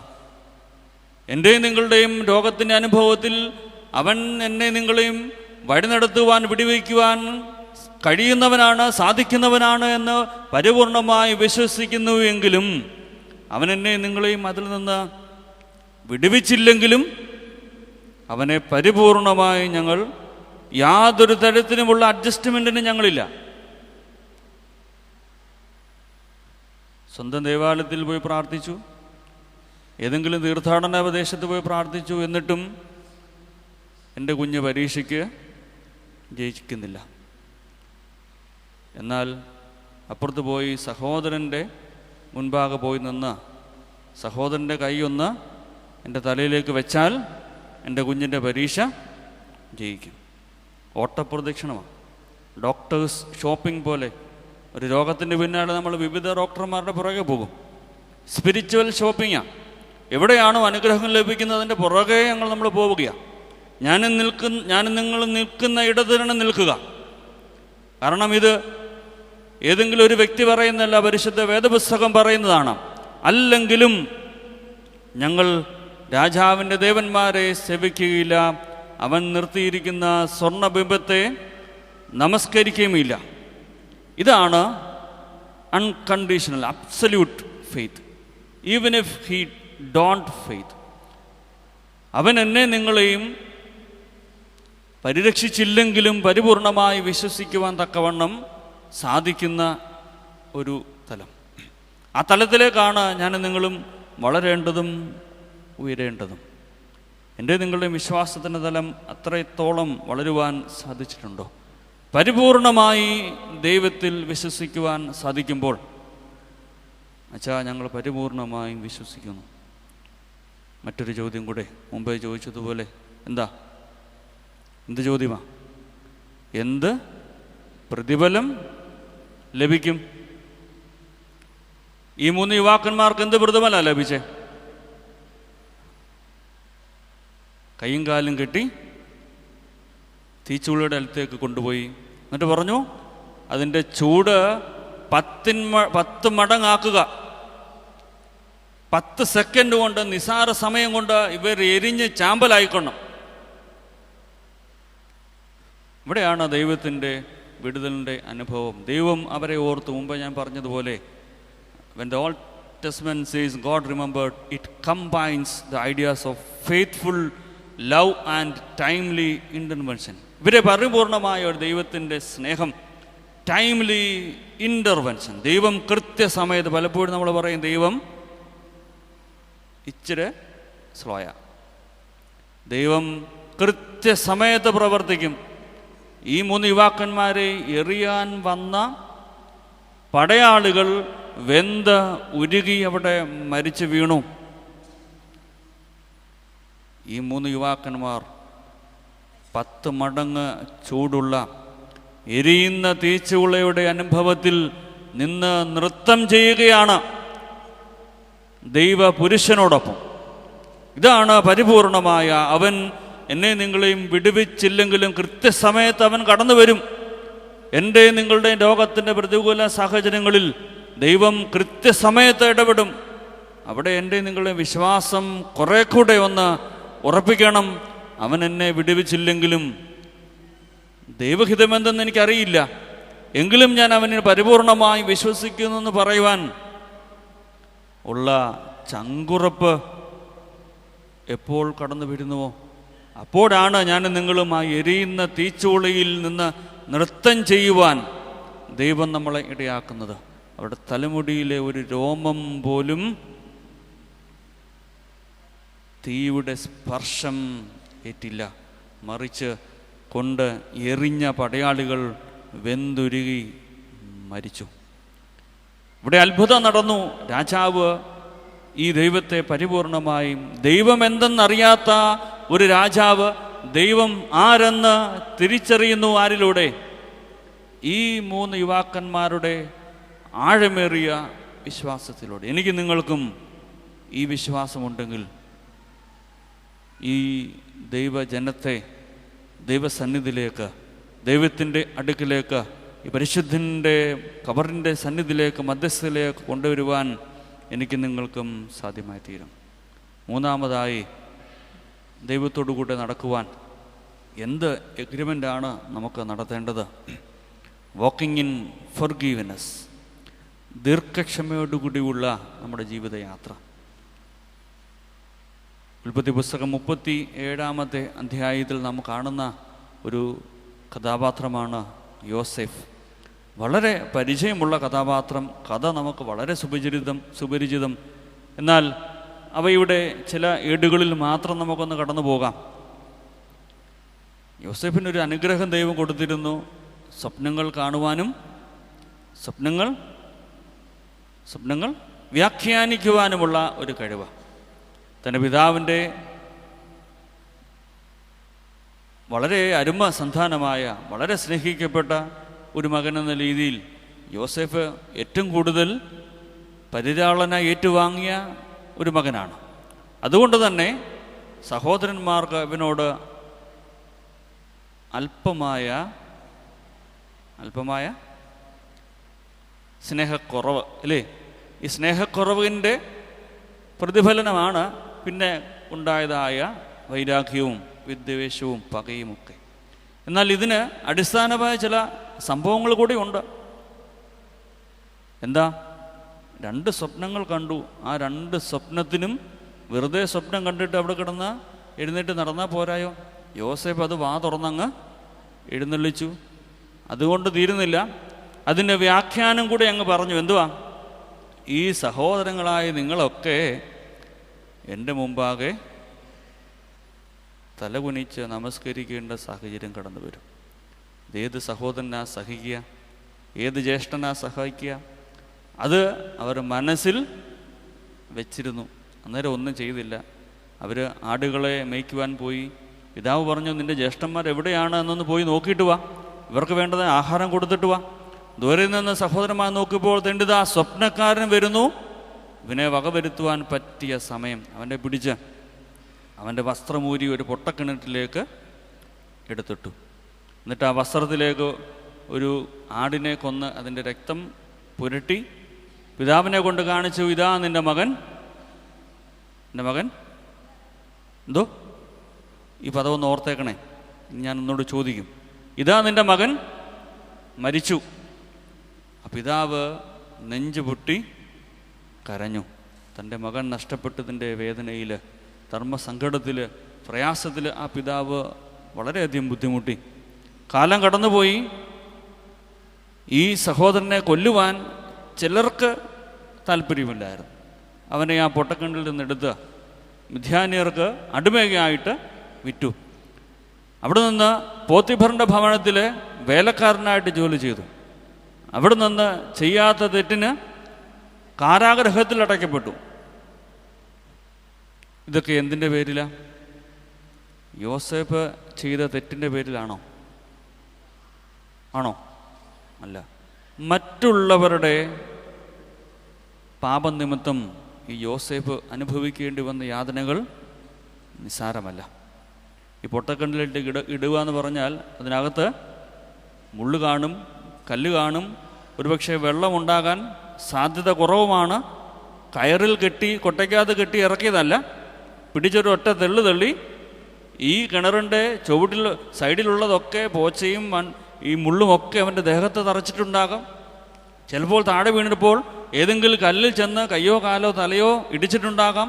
ചോര വാർന്ന് ഒലിച്ചിട്ടുണ്ടാകാം.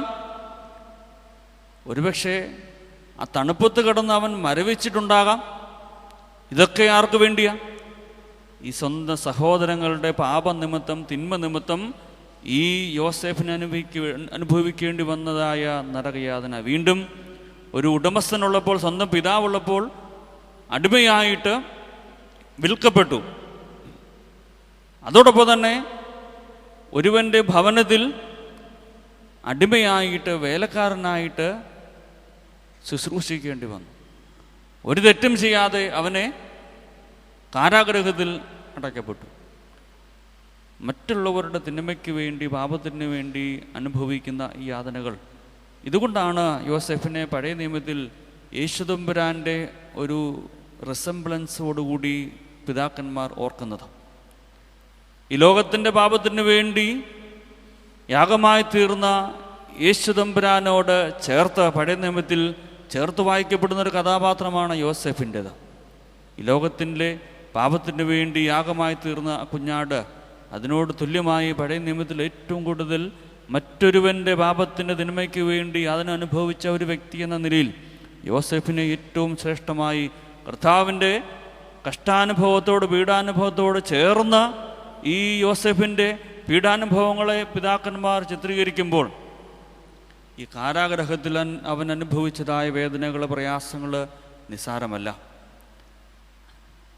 എന്നാൽ ഒരു യാഥാർത്ഥ്യമുണ്ട്. ദൈവത്തിൻ്റെ പരമാധികാരം എൻ്റെയും നിങ്ങളുടെയും ജീവിതത്തിൽ ദൈവം എന്നെക്കൊണ്ടും നിങ്ങളെക്കൊണ്ടും എന്താണോ ഉദ്ദേശിക്കുന്നത് അതിൽ നിന്ന് ഒരു അണുവിട പോലും ആരെങ്കിലും എന്തെങ്കിലും തിരുത്തുവാൻ ശ്രമിച്ചാൽ അതിന് സാധിക്കുകയില്ല. God's sovereignty in our life. No person, no place, no event, nothing can override God's purpose for our lives. ഈ ലോകത്തിലെ ഒന്നിനും ദൈവ പദ്ധതിയിൽ നിന്ന് എന്നെ നിങ്ങളെയും മാറ്റി നിർത്തുവാൻ സാധിക്കുകയില്ല. ഈ സഹോദരന്മാർ എത്ര പരിശ്രമിച്ചിട്ടും ദൈവിക പദ്ധതിയിൽ നിന്ന് യോസേഫിൻ്റെ ജീവിതത്തെ താറുമാറാക്കുവാൻ ശ്രമിച്ചിട്ടും ദൈവത്തിൻ്റെ പരമാധികാരത്തിനപ്പുറമായി ഈ ലോകത്തിലെ ഒരു ശക്തിക്കും കഴിയുകയില്ല. ഈ കാരാഗ്രഹത്തിൽ നിന്ന് യോസേഫ് അവിടുന്ന് ഉയർത്തെഴുന്നേൽക്കുകയാണ്. എവിടേക്കാ? മിസ്രയീമിലെ രാജാവിൻ്റെ പ്രധാനമന്ത്രിയായിട്ട് ദൈവം തമ്പുരാൻ അവനെ ഉയർത്തുകയാണ്. ക്ഷാമമുണ്ടായി. സഹോദരന്മാർ ധാന്യത്തിനായിട്ട് കടന്നു വരുന്നു. യോസേഫിന് മനസ്സിലായി തണ്ടിതാ സഹോദരന്മാർ കടന്നു വരുന്നു. സഹോദരന്മാർ യോസേഫിന് മുമ്പാകെ ചെന്ന് നിന്ന് യാചിച്ചു. യോസേഫിൻ്റെ സഹോദരന്മാർക്ക് യോസേഫിനെ മനസ്സിലായോ? ഇല്ല. എന്തുകൊണ്ടാ? ഞാൻ മുമ്പേ പറഞ്ഞായിരുന്നു ഒരു വാക്യം ഒന്ന് ഓർത്തു നിൽക്കണമെന്ന്. എന്തായിരുന്നു? യോസേഫിൻ്റെ സഹോദരന്മാരെ സംബന്ധിച്ചിടത്തോളം യോസേഫ് മരിച്ചു. മരിച്ച ഒരുവൻ എങ്ങനെ ഇവിടെ നിൽക്കും? ജീവനോടിരിക്കുന്ന സഹോദരങ്ങളെ പോലും കൊല്ലുന്ന ഒരു കാലഘട്ടത്തിലാണ് ഞാനും നിങ്ങളും ജീവിക്കുന്നത്.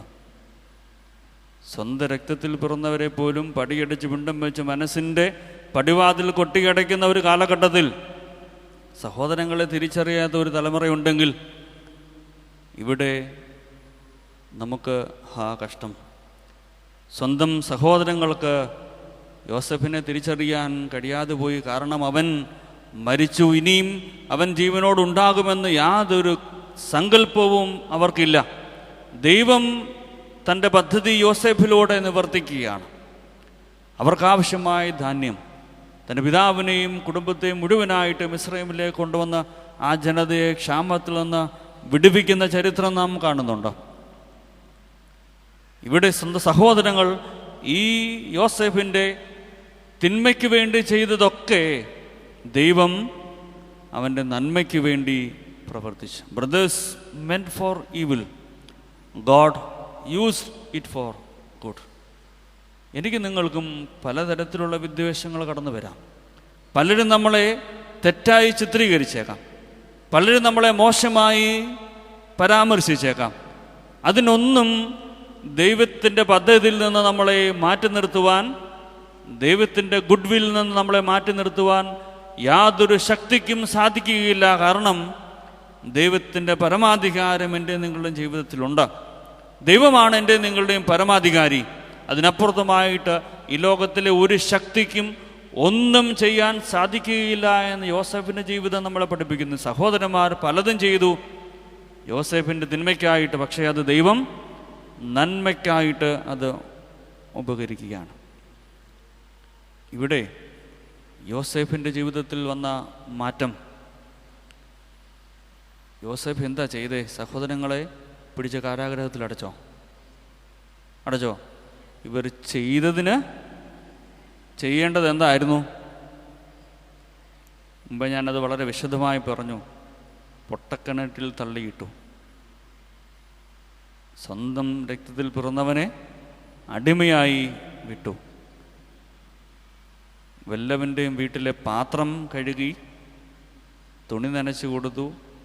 പിന്നെ പോയി നമ്മൾ പറയും, ജയിലിലെ ഗോതമ്പുണ്ട വരെ ഞാൻ കഴിച്ചു, ഞാൻ ഇവനോട് ക്ഷമിക്കണോ? യോസേഫ് ക്ഷമിച്ചു. കാരണം ഈ കഷ്ടത അവനെ ക്ഷമയുടെ പാഠങ്ങൾ പഠിപ്പിച്ചു. അതിനപ്പുറമായ ഒരു യാഥാർത്ഥ്യമുണ്ടോ? യോസേഫ് അവിടെ ക്ഷമിച്ചു. എന്തുകൊണ്ട്? ഒത്തിരി ഉത്തരങ്ങളുണ്ടാകാം. ഒരേ ഒരു ഉത്തരം എൻ്റെ മനസ്സിലുള്ളൂ. അത് യോസേഫിൻ്റെ സഹോദരന്മാരായതുകൊണ്ട് മാത്രം. യോസേഫിന് അത് ബോധ്യമായി. എന്താ? ഇവർ എൻ്റെ സഹോദരങ്ങളായതുകൊണ്ട് ഞാൻ അവരോട് ക്ഷമിക്കണം. ഞാനല്ലാതെ പിന്നെ ആരാ ക്ഷമിക്കുക? യോസേഫ് തൻ്റെ സഹോദരന്മാരാണ് അവരെന്നുള്ള തിരിച്ചറിവ് അവനുണ്ടായി. പക്ഷേ സഹോദരന്മാർക്ക് ആ തിരിച്ചറിവോ ഓർമ്മയോ ഒന്നും ലഭിച്ചില്ല. ഇവർ എൻ്റെ സ്വന്തം സഹോദരന്മാരായതുകൊണ്ട് അത് ക്ഷമിക്കുവാൻ തക്കവണ്ണം അച്ഛൻ പറഞ്ഞതുകൊണ്ട് മാത്രം ഞാനത് ക്ഷമിക്കുക.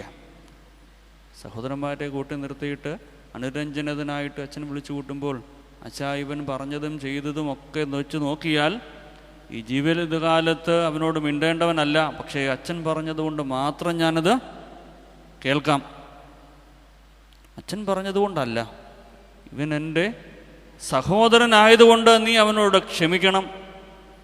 അല്ല ഞാൻ എന്താ സംഭവിക്കുക? നീ യാഗമർപ്പിക്കുവാൻ കടന്നു വരുമ്പോൾ നിൻ്റെ സഹോദരന് നിനക്ക് നിൻ്റെ സഹോദരനോടെന്നല്ല, നിൻ്റെ സഹോദരന് നിന്നോട് എന്തെങ്കിലും ഉണ്ടെന്ന് നിനക്ക് അവിടെ വെച്ച് തോന്നിയാൽ നിൻ്റെ ബലിവസ്തു അവിടെ വെച്ചിട്ട് നീ പോയി നിൻ്റെ സഹോദരനോട് രമ്യപ്പെടുക.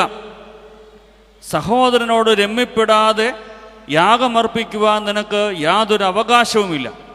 സഹോദരനോട് സ്നേഹത്തിലാകാതെ നിനക്ക് പ്രാർത്ഥിക്കുവാൻ, നോമ്പനുഷ്ഠാനങ്ങൾ നടത്തുവാൻ യാതൊരു സ്വാതന്ത്ര്യവുമില്ല.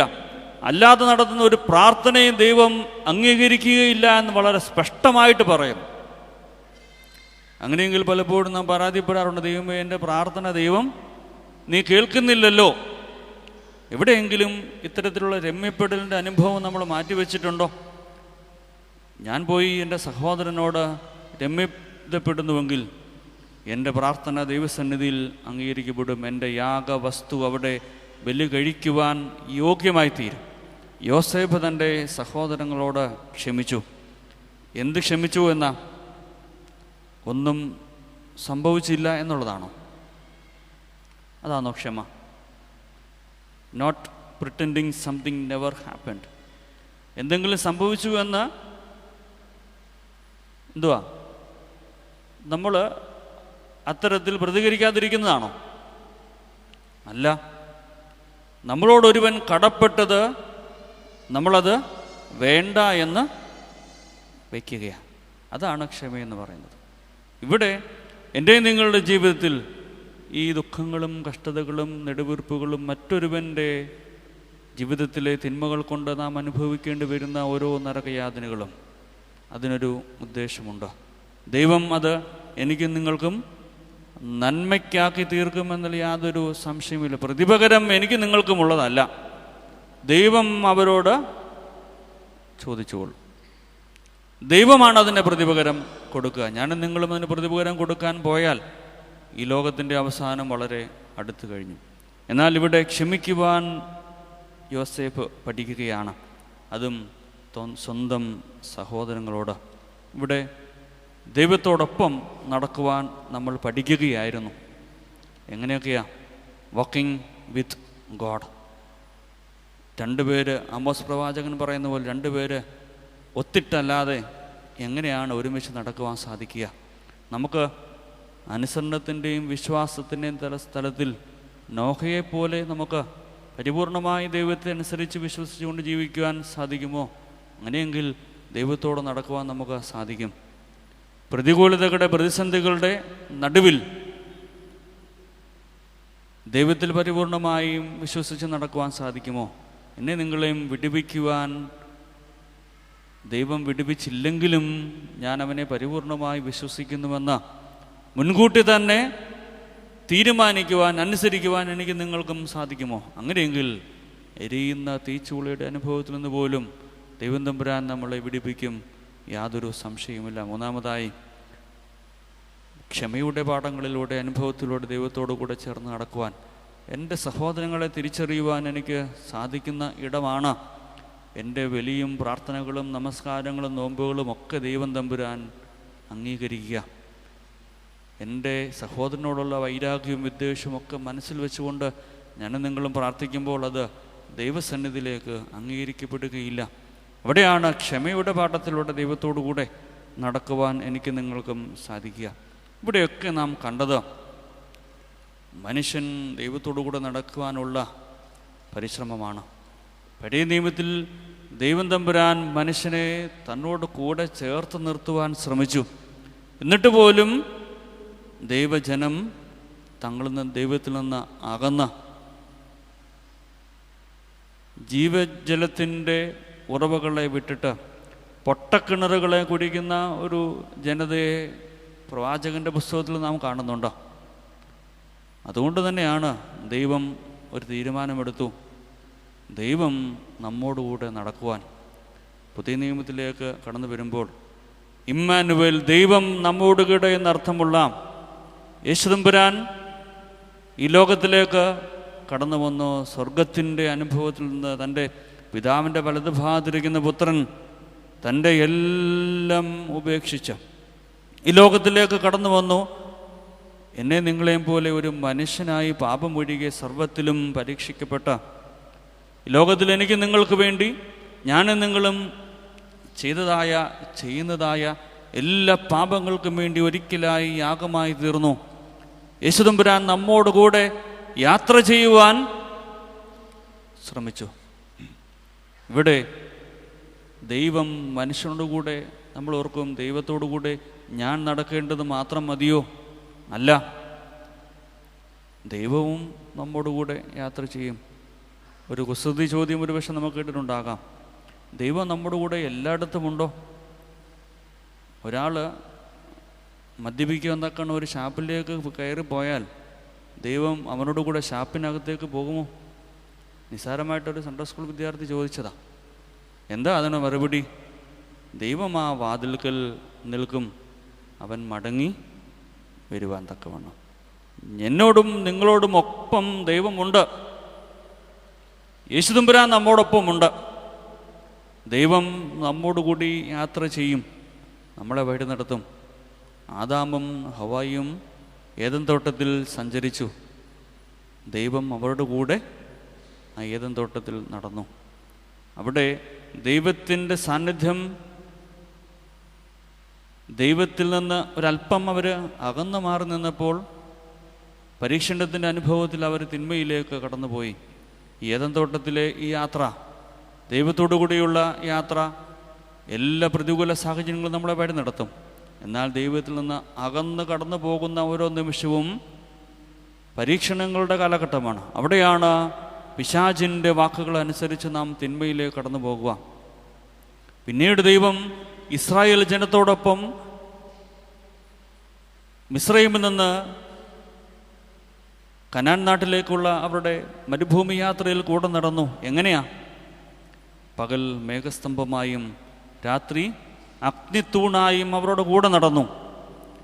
മരുഭൂമിയിലെ മിസ്രൈമിലെ അടിമത്തത്തിൻ്റെ അനുഭവത്തിൽ നിന്ന് കനാൻ എന്ന് പറയുന്ന വാഗ്ദാന ദേശം, പാലും തേനും ഒഴുകുന്ന സൗഭാഗ്യ അഭിവൃദ്ധി സമൃദ്ധമായ ദേശത്തേക്ക് നമ്മളെ യാത്രയാക്കുവാൻ മരുഭൂമിയുടെ കൊടിയ യാതനയിലൂടെ വെയിലും മഴയും ഒന്നും കൊള്ളാതെ മേഘസ്തംഭവും അഗ്നിത്തൂണുമായി നമ്മളെ വഴി നടത്തുന്ന സ്വർഗീയ കനാനിലേക്കുള്ള നമ്മുടെ യാത്രയിൽ നമ്മളെ വഴി നടത്തുന്ന ദൈവം നമ്മോടുകൂടെയുണ്ട്. ദൈവത്തിൽ നിന്ന് അകന്നു പോകുന്ന ഓരോ നിമിഷവും കാളക്കെട്ടി ഉണ്ടാക്കി വിഗ്രഹാരാധനയുടെ അനുഭവത്തിലേക്ക് കടന്നു പോകുമ്പോൾ ഞാനും നിങ്ങളും മരുഭൂമിയിൽ പെട്ടുപോകുമെന്നുള്ള യാഥാർത്ഥ്യം തിരിച്ചറിയുമ്പോൾ ദൈവത്തിൽ നിന്ന് അകലുന്ന ഓരോ നിമിഷവും, തമ്പുരാനെ നിന്നിൽ നിന്നകുന്ന ഓരോ നിമിഷവും എൻ്റെ ജീവിതത്തിൽ കൊടിയ യാതനകൾക്ക് വലിയ വില ഞാൻ കൊടുക്കേണ്ടി വരുമെന്ന് ഞാൻ ഓർക്കുന്നു. വീണ്ടും കർത്താവിൻ്റെ ഉത്ഥാനത്തോട് ചേർന്ന് പുതിയ നിയമത്തിൽ നാം വായിച്ചു കേൾക്കുന്ന ഒരു ഭാഗമാണല്ലോ എമ്മവൂസ് യാത്ര. രണ്ട് ശിഷ്യന്മാർ എമ്മവൂസിലേക്ക് യാത്ര ചെയ്തു. ഈ ഉയർപ്പിൻ്റെ പല വിഷയങ്ങളും അവർ ചർച്ച ചെയ്യുകയാണ്. യേശുതമ്പുരാൻ അവരോട് കൂടെ യാത്ര ചെയ്തു. യെരുശലേമിലെ ഈ അത്ഭുതങ്ങളെ പറ്റിയുള്ള അങ്കലാപ്പിൽ എന്താണ് യാഥാർത്ഥ്യം, എന്താണ് സത്യം, എന്താണ് വിശ്വാസമെന്ന് തിരിച്ചറിയാൻ കഴിയാത്ത രണ്ട് ശിഷ്യന്മാർ ആകുലചിത്തരായി നടന്നു പോകുമ്പോൾ അവരെ ന്യായപ്രമാണങ്ങളെ പഠിപ്പിച്ച് അവരുടെ കൂടെ യേശുതമ്പുരാൻ യാത്ര ചെയ്തു. വീണ്ടും അവർ മടങ്ങുവാൻ അവർ രണ്ടുപേരും വ്യത്യസ്തമായി മാറുവാൻ തക്കവണ്ണം ഇടയായ സാഹചര്യത്തിൽ, വേർപിരിയാനിടയായ സാഹചര്യത്തിൽ പറയുന്നു, നീ ഞങ്ങളോടുകൂടെ താമസിക്കുക. അവൻ അവരോടൊപ്പം പന്തിഭോജനത്തിലിരുന്നു. അപ്പം എടുത്ത് വാഴ്ത്തി നുറുക്കി അവർക്ക് കൊടുത്തു. അവരത് ഭക്ഷിച്ചപ്പോൾ അവരുടെ കണ്ണുകൾ തുറന്ന് ഇത് ക്രിസ്തുവാകുന്നുവെന്ന് തിരിച്ചറിഞ്ഞുകൊണ്ട് ആ സാക്ഷ്യം യെരൂശലേമിലേക്ക് കടന്നു വന്ന ശിഷ്യന്മാരോട് പറയുന്നു. നിരാശയുടെ അനുഭവത്തിൽ, ആകുലതയുടെ അനുഭവത്തിൽ നമ്മൾ യാത്ര ചെയ്യുമ്പോൾ തമ്പുരാൻ നമ്മോട് കൂടെ യാത്ര ചെയ്യും. എവിടേക്ക്? ഉദാശയുടെ അനുഭവത്തിലേക്ക്, കൗദാശികമായ അനുഭവത്തിലേക്ക് നമ്മളെ അവൻ വിളിച്ച് ചേർക്കുമ്പോൾ, വാഴ്ത്തി നുറുക്കിയത് നാം ഭക്ഷിക്കുമ്പോൾ, അത് ഭക്ഷിക്കുമ്പോഴാകുന്നു എൻ്റെ നിങ്ങളുടെയും കണ്ണുകൾ തുറക്കുക, ദൈവത്തെ കാണുക, ദൈവദർശനമുണ്ടാവുക. അതിനു മുമ്പ് വരെ അവർക്ക് കണ്ണ് കാണുന്നില്ല എന്നുള്ളതല്ല, ദൈവത്തെ തിരിച്ചറിയാനുള്ള കഴിവ് നഷ്ടപ്പെടുകയാണ്. ആ കഴിവ് വീണ്ടെടുക്കുകയാണ് കൗദാശികമായ അനുഭവത്തിലൂടെ ഞാനും നിങ്ങളും സാധിക്കേണ്ടത്. അതുകൊണ്ട് തന്നെ എപ്പോഴും നമ്മൾ ചോദിക്കാം, എന്തിനാച്ചാ എപ്പോഴും വിശുദ്ധ കുർബാന അനുഭവിക്കുക? എൻ്റെ നിങ്ങളുടെയും കാഴ്ച നഷ്ടപ്പെട്ടിട്ടുണ്ടെങ്കിൽ ആ കാഴ്ച തിരികെ നേടുവാനുള്ള സ്വർഗീയ ആഹാരമാകുന്ന വിശുദ്ധ കുർബാന, ദൈവദർശനത്തിനായിട്ടത് നമുക്ക് ഭക്ഷിക്കുവാൻ സ്വീകരിക്കുവാൻ സാധിക്കട്ടെ. വീണ്ടും ശിഷ്യന്മാർ പടകിൽ യാത്ര ചെയ്തപ്പോൾ കാറ്റും കോളും കടന്നു വന്നു. ശിഷ്യന്മാർ സ്വന്തം പരിശ്രമത്താൽ അത് വിടുവിക്കുവാൻ തക്കൊണ്ട് രക്ഷപ്പെടുവാൻ ശ്രമിച്ചപ്പോൾ യേശുതമ്പുരാനെ അവർ മടന്നു. ഇങ്ങനെ ഒരു ആളിവിടെ പടകിലുണ്ടോ? ഏറ്റവും അവസാനം ഒരു രക്ഷയുമില്ല എന്ന് കണ്ടപ്പോൾ യേശുതമ്പുരാനെ അവർ വിളിച്ചു, ഞങ്ങൾ മരിക്കുവാൻ പോവുകയാണ്. യേശുതമ്പുരാൻ പറയുന്നു, നിങ്ങൾക്ക് ഇത്ര പോലും വിശ്വാസം ഇല്ലയോ? തമ്പുരാൻ എഴുന്നേറ്റ് ആ കാറ്റിനെയും കോളിനെയും ഒക്കെ അവിടെ ശാന്തമാക്കി. അവിടെ ക്രിസ്തീയ ജീവിതം എന്ന് പറയുന്നത് സുഖമായ ഒരു ജീവിതം അനുഭവമല്ല. നല്ല ക്രൂയിസ് കപ്പലിൽ നല്ല വിശിഷ്ട ഭോജ്യങ്ങൾ അനുഭവിച്ചുകൊണ്ട് പോകുന്ന എയർ കണ്ടീഷൻ മുറിയിൽ താമസിക്കുന്ന അനുഭവമല്ല ക്രിസ്തീയ ജീവിതം. മറിച്ച് കാറ്റും കോളുമുള്ള കടലിൽ യാതൊരു തരത്തിലുള്ള സുരക്ഷിതത്വം ഇല്ലാതെ കടന്നു പോകുന്ന യാത്രയാകുന്നു ക്രിസ്തീയ ജീവിതം. ക്രിസ്തീയ ജീവിതം എന്നത് doesn't guarantee any life securities. നമുക്ക് സുഖലോലുഭതയുടെ അനുഭവം പകർന്നു നൽകുന്ന അനുഭവത്തെക്കാൾ ഉപരിയായി ഈ കാറ്റും കോളും ഉള്ളതായ ഈ കടലിലൂടെയുള്ള നമ്മുടെ യാത്രയിൽ ഈ പടകിൽ ആരുണ്ട് എന്നുള്ളതാ. ക്രിസ്തുവുള്ള പടകിൽ നമ്മുടെ യാത്ര. കാറ്റും കോളും വന്നാലും അതിനെ ശാന്തമാക്കുവാൻ കഴിയുന്നവനായ ക്രിസ്തു നമ്മോടുകൂടെ ഉണ്ടെങ്കിൽ, ഇതിനെയൊക്കെ ശാന്തമാക്കുന്നവൻ നമ്മുടെ കൂടെ ഉണ്ടെങ്കിൽ എല്ലാം നമുക്ക് ആശ്വാസമായി തീരും. നാം ദൈവത്തോടുകൂടെ നടക്കുവാൻ അനുസരണത്തിൻ്റെ വിശ്വാസത്തിൻ്റെ തലത്തിലൂടെ പ്രതിസന്ധികളുടെ എല്ലാ പ്രതികൂല സാഹചര്യങ്ങളുടെയും മീതെ അവനോട് കൂടെ നടന്നു പോകുവാൻ, ക്ഷമയുടെ അനുഭവത്തിലൂടെ കടന്നു പോകുവാൻ എനിക്ക് നിങ്ങൾക്കും സാധിക്കുന്നുവെങ്കിൽ പർദീസയുടെ അനുഭവത്തിൽ നടന്നതുപോലെ, മരുഭൂമിയിലൂടെ തൻ്റെ ജനത്തെ വഴി നടത്തിയതുപോലെ, എമ്മവൂസിലേക്ക് കടന്നു വന്ന ശിഷ്യന്മാരെ വഴി നടത്തിയതുപോലെ, കാറ്റും കോളും കൊണ്ട് നിറഞ്ഞതായ കടലിലൂടെ യാത്ര ചെയ്ത പടകിൽ ആകുലചിത്തരായ ശിഷ്യന്മാരെ അവിടുന്ന് വഴി നടത്തി ശാന്തമാക്കിയതുപോലെ, കാറ്റിനെയും കോളിനെയും ശാന്തമാക്കിയതുപോലെ എൻ്റെയും നിങ്ങളുടെയും ജീവിതത്തിൽ ദൈവം തമ്പുരാൻ കടന്നു വരും. അതിനായിട്ട് നാം എന്താണ് ചെയ്യേണ്ടത് എന്ന് പരിപൂർണമായും ദൈവത്തിൽ ആശ്രയിച്ചുകൊണ്ട് വിശ്വസിക്കുക. ഒന്ന് ഉറപ്പാണ്, ക്രിസ്തു നമ്മോടുകൂടെ, ദൈവം നമ്മോടുകൂടെ. ഒരുവൻ ക്രിസ്തുവിലായാൽ അവൻ പുതിയ സൃഷ്ടിയാകുന്നു. പുതിയ സൃഷ്ടിയിലേക്ക് നമുക്ക് വളരുവാൻ അതിനായിട്ട് പരിശുദ്ധ റൂഹ നമ്മളെ ഇടയാക്കട്ടെ, ബലപ്പെടുത്തട്ടെ എന്ന് ആത്മാർത്ഥമായി പ്രാർത്ഥിച്ചുകൊണ്ട് ഇങ്ങനെ ഒരു അവസരം ലഭിച്ചതിൽ ദൈവത്തെ മഹത്വപ്പെടുത്തുന്നു. ഈ പരിശുദ്ധ ദേവാലയത്തിൽ നിന്നുകൊണ്ട് ദൈവത്തെ മഹത്വപ്പെടുത്തുവാൻ തക്കവണ്ണം നിങ്ങളോട് ഓരോരുത്തരോടും ദൈവവചനം ഘോഷിക്കുവാൻ തക്കവണ്ണം ദൈവം ഇടയാക്കി. എൻ്റെ യോഗ്യതയല്ല, എന്നെ യോഗ്യനാക്കിയ ദൈവത്തെ മഹത്വപ്പെടുത്തുന്നു, സ്തുതിക്കുന്നു, വാഴ്ത്തുന്നു. ദൈവം തമ്പുരാൻ 30-60 മേനിയായി ഈ വചനം നമ്മുടെ ഓരോരുത്തരുടെയും ജീവിതത്തിൽ ഫലം പുറപ്പെടുവിക്കുവാൻ തക്കവണ്ണം ഇടയാകട്ടെ എന്ന് പ്രത്യേകമായിട്ട് പ്രാർത്ഥിച്ചുകൊണ്ട് അവസരം നൽകിയ ബഹുമാനപ്പെട്ട മാനേജർ അച്ഛനോടും എല്ലാ വൈദിക ശ്രേഷ്ഠരോടും ശ്രദ്ധിച്ചിരുന്ന നിങ്ങൾ ഓരോരുത്തരോടുമുള്ള പ്രത്യേകമായ നന്ദിയും സ്നേഹവും അറിയിക്കുന്നു. എളിയ ശുശ്രൂഷകൻ എന്ന നിലയിൽ ബലഹീനായ എൻ്റെ ശുശ്രൂഷകൾ ദൈവത്തിന് പ്രീതികരമായി അനുഗ്രഹപ്രദമായി നിർവഹിപ്പാൻ തക്കവണ്ണം നിങ്ങളുടെയൊക്കെ പ്രാർത്ഥനകൾ കൂടെ ഉണ്ടാകണമേ. നിങ്ങളൊക്കെ പ്രാർത്ഥിക്കുന്നുണ്ട് എന്ന് ഉറപ്പാണ്. എങ്കിലും ഒന്നുകൂടെ ഒന്ന് ആവശ്യപ്പെടുന്നു എന്ന് മാത്രം. ദൈവം തമ്പുരാൻ നമ്മളെ വാഴ്ത്തി അനുഗ്രഹിക്കട്ടെ.